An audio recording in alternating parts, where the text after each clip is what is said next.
All right, we are back at it. Finally made it back out to the cabin. We're going to go to cutting some log lengths for each one of the blocks and hopefully get the rest of the blocks set. It's a beautiful day. It's about 75 degrees, so hopefully it'll be a little more enjoyable working out here.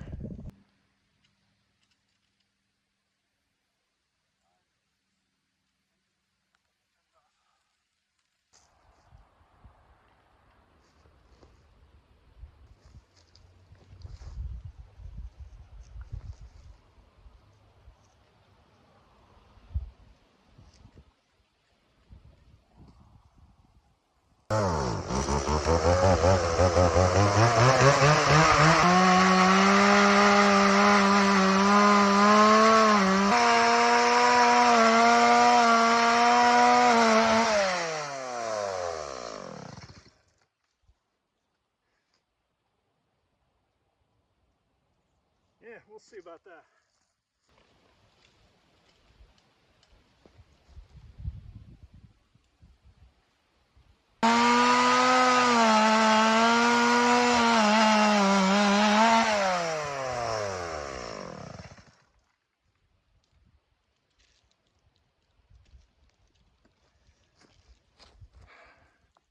For some reason, it's really difficult for me to cut a straight line with a chainsaw.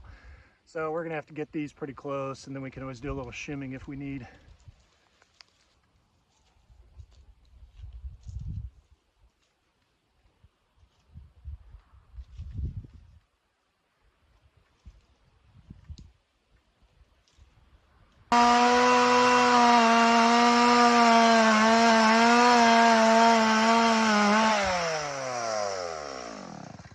Okay, I'm starting to get some cut.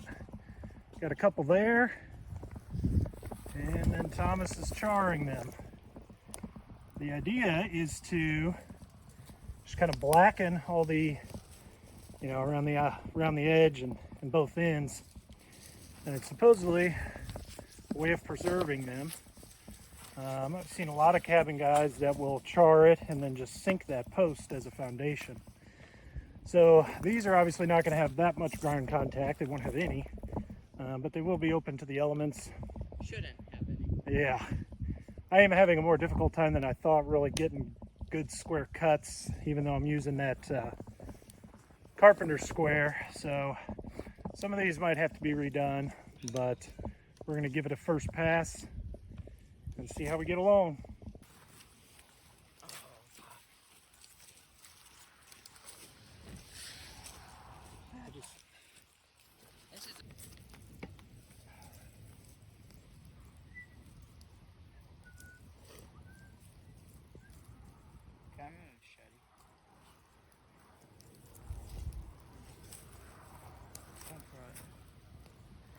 I can play music. Pretty bad.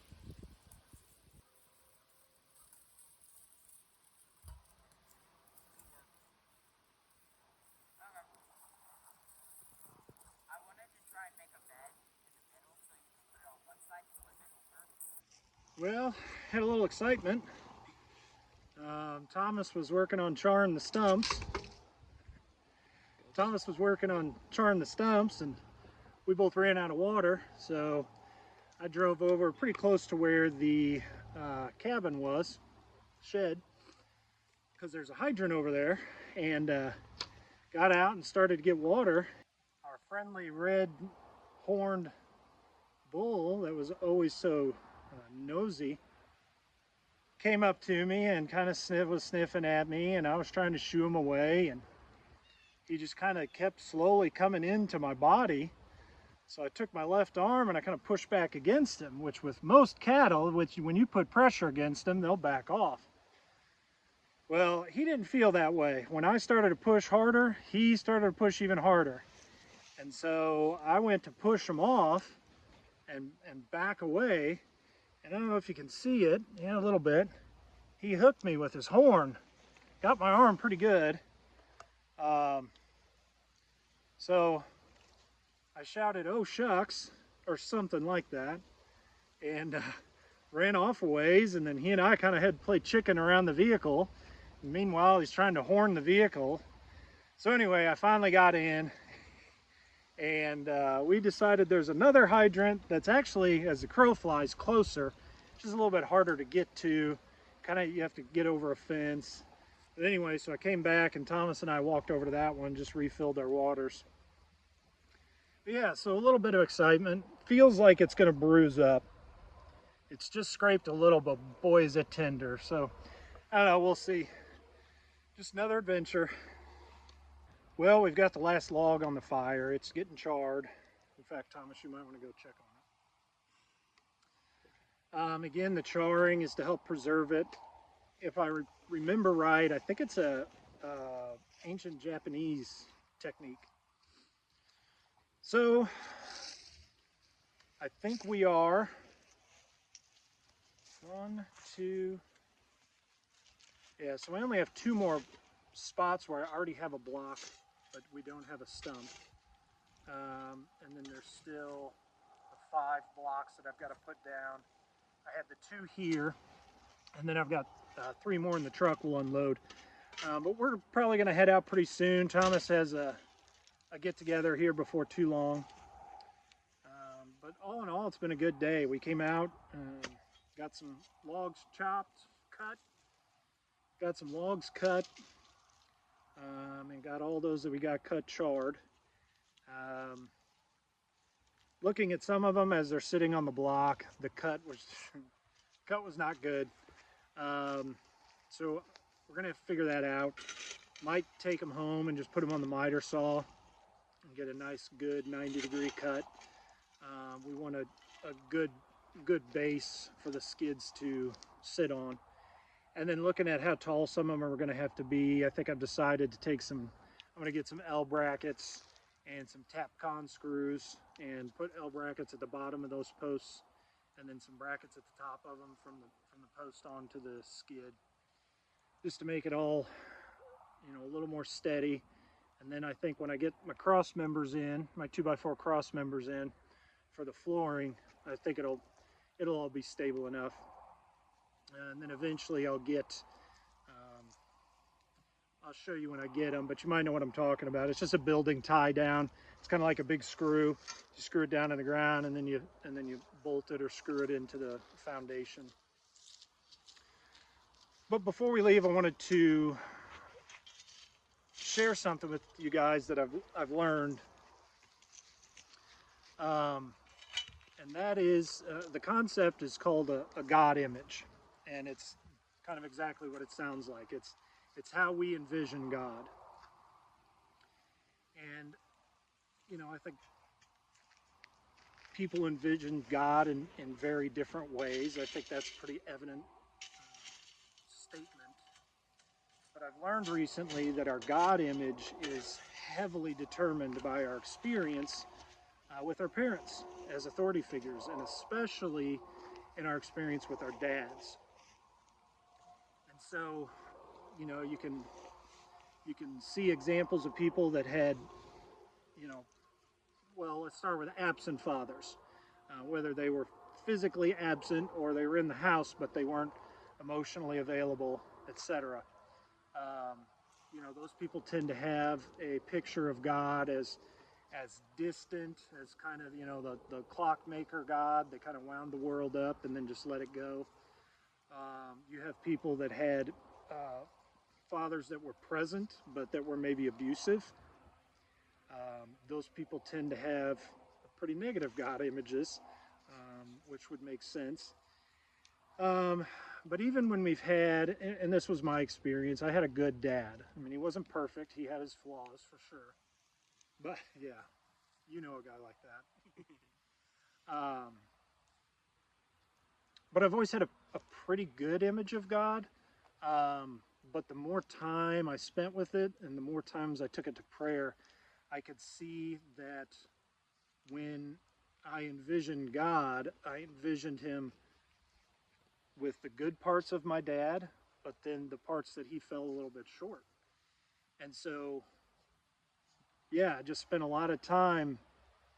It's taken me a lot of work to get past that image of God as having those flaws like my dad did, or that my mom does.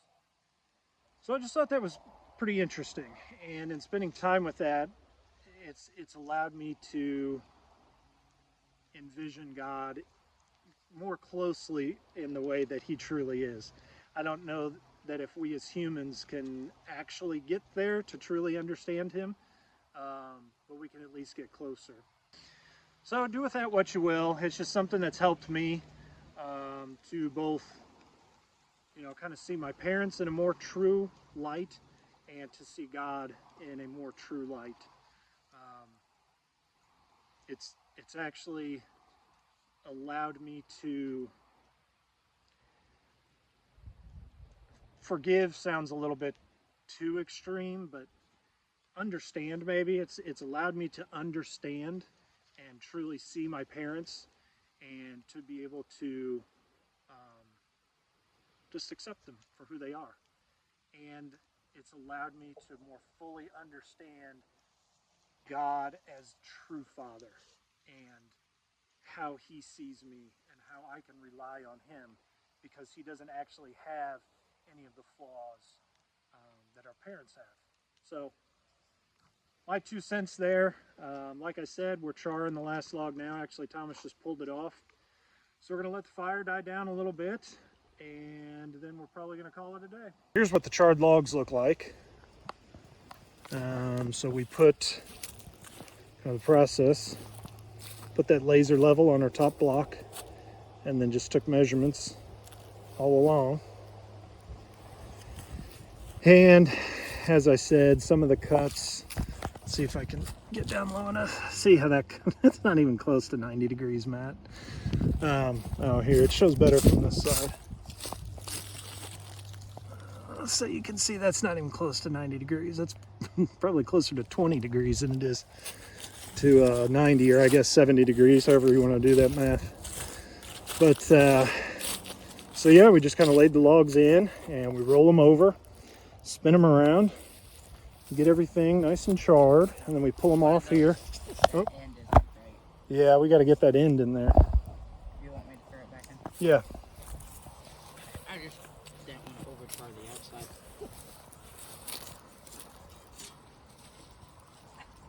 With the coals like that, I just try and stand it straight up and down. Keep getting in the smoke.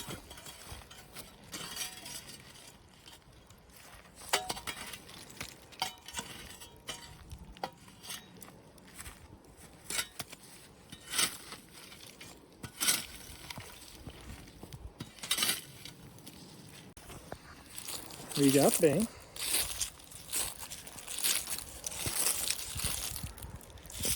What you got? What is it?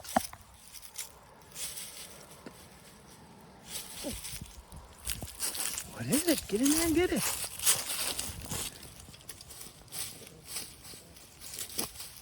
Get it. Get it.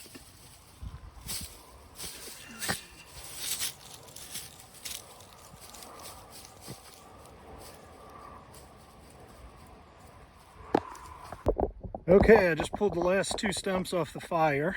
So I got to thinking, I said we're short 2, but that's not true, because this one right there, remember the building's not going to be sitting on that.